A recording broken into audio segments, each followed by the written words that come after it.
Halo WhatsApp happy people, apa kabar kalian semua? Kembali lagi bareng saya di Naluri Hati, dan kita juga akan membahas sinetron Naluri Hati yang kini tengah di dalam hati dan sanubari para penggemarnya.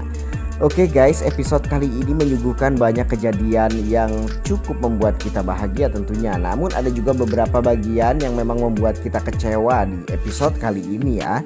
Soal hancurnya tower yang dibangun oleh Zain, karena sebenarnya ini adalah ulah dan perbuatan Gilang. Dan juga acara prawedding yang akan sesegera mungkin dilaksanakan oleh Zain dan juga Naila. Serta Zain dan Naila akan menjadi model video klip di single terbarunya Sandi. Lalu bagaimana dengan Farah yang saat ini tengah galau ditinggalkan oleh Gilang ya guys? Serta apa perkembangan soal pencarian ibu kandungnya Naila yang memang itu merupakan sebuah jebakan dari Bu Rina.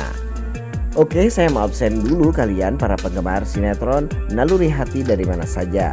Silahkan tuliskan nama daerah asal kalian di kolom komentar, agar supaya kita selaku fans dan juga penggemar sinetron Naluri Hati dapat saling bersilaturahmi satu sama lain di sini. Serta ini juga akan menjadi sebuah bentuk dukungan kita untuk sinetron Naluri Hati dengan episodenya yang lebih panjang lagi dan senantiasa menghibur banyak keluarga di Indonesia dan juga di seluruh penjuru dunia. Saya juga tidak lupa akan memberikan sapa salam kepada para fans dan penggemar sinetron Naluri Hati yang sering berkomentar di channel ini. Sebagai bentuk terima kasih saya untuk dukungan kalian bagi channel yang kami bangun ini. Sebelum lanjut juga menonton video dan ulasan alur cerita sinetronnya, untuk kalian yang baru saja bergabung dan menemukan channel ini, silahkan tekan tombol subscribe. Aktifkan juga lonceng notifikasinya agar kalian tidak ketinggalan video dan info-info menarik seputar sinetron Naluri Hati yang kini sedang berada di dalam hati dan sanubari kita. Oke, dan kita masuk ke pembahasannya. Scene dimulai dimana ketika ada tawa bahagia antara Zain, Naila dan juga keluarganya Zain.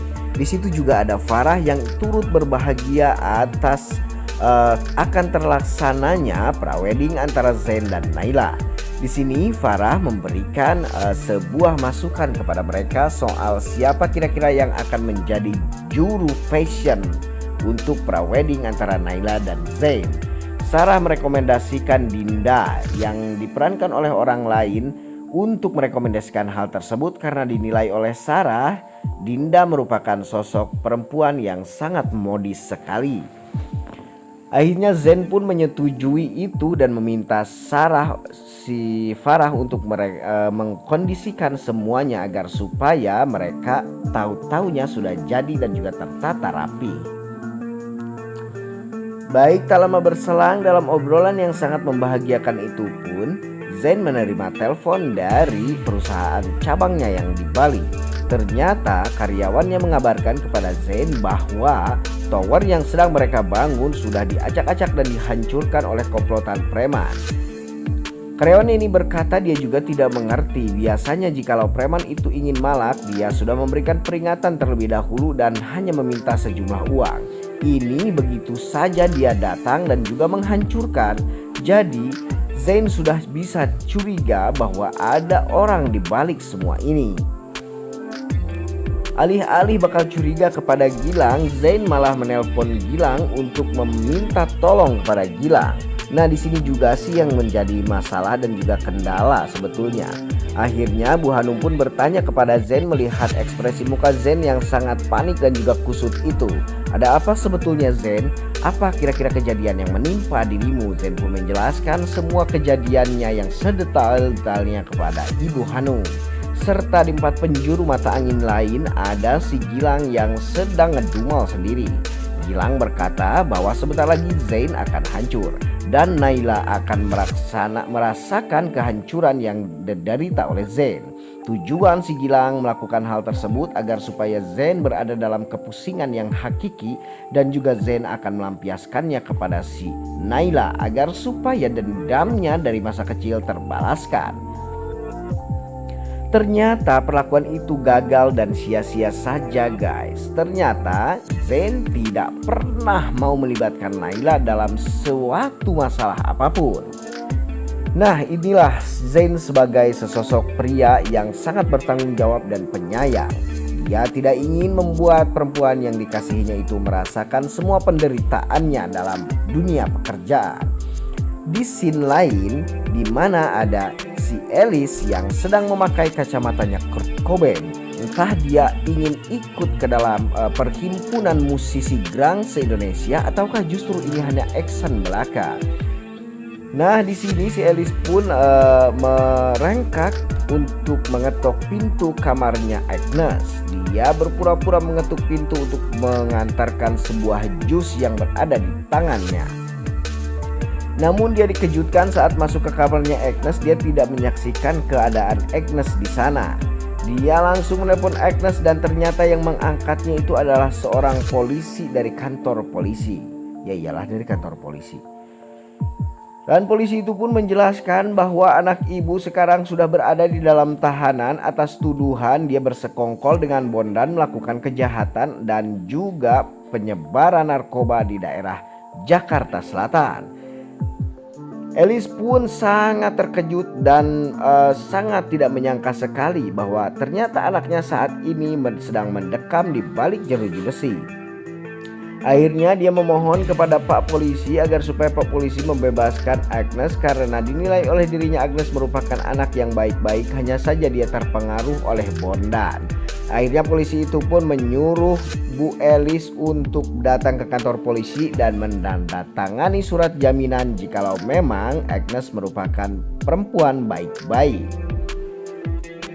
Serta di scene lain ada si Sandi yang sedang galau guys, menyaksikan antara Naila dan Zain yang semakin hari semakin lekat saja. Bagaimana sebetulnya nasib Sandi?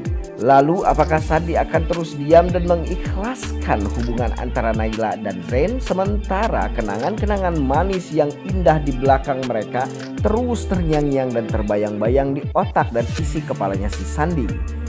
Bahkan di sini si Cindy pun kaget ketika mendengar bahwa Sandi akan menjadikan Naila dan Zain sebagai model video klip di single terbarunya. Merupakan sebuah pemikiran yang sangat nekat sekali bagi Sandi. Bagaimana tidak, sesosok lelaki yang sangat mencintai Naila mau menjadikan mereka sebagai model video klipnya. Bahkan di saat yang bersamaan Naila sedang jatuh cintanya kepada si Zain.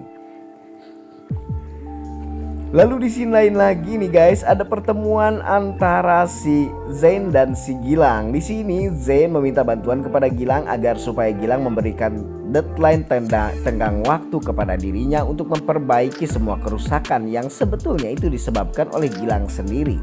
Gilanglah yang sengaja menghancurkan hal tersebut. Di sini Gilang pun membahas soal Naila, bagaimana ekspresi Naila ketika Naila tahu bahwa perusahaan Zain ini sedang berada dalam ancaman. Zain malah berkata kepada Gilang bahwa dia tidak memberitahukan Naila karena dia tidak ingin bahwa Naila mengetahui dan juga menambah beban pikiran Naila untuk perusahaannya yang saat ini sedang dalam kondisi kehancuran. Bisa dipastikan di sini rencana Gilang gagal untuk membuat Zain marah-marah melampiaskan emosinya kepada Naila. Jadi salah ternyata, dan ini merupakan kekeliruan yang hakiki. Dan sebentar lagi Gilang juga mungkin akan dijemput oleh polisi karena semua kejadian dan juga rencana jahatnya diketahui oleh Zain. Semoga saja ya ini benar-benar terjadi kali ini guys. Baik, sampai di sini dulu ulasannya kali ini dari saya. Nantikan ulasan selanjutnya di video yang selanjutnya. Sampai jumpa. Jangan lupa like, comment, and subscribe.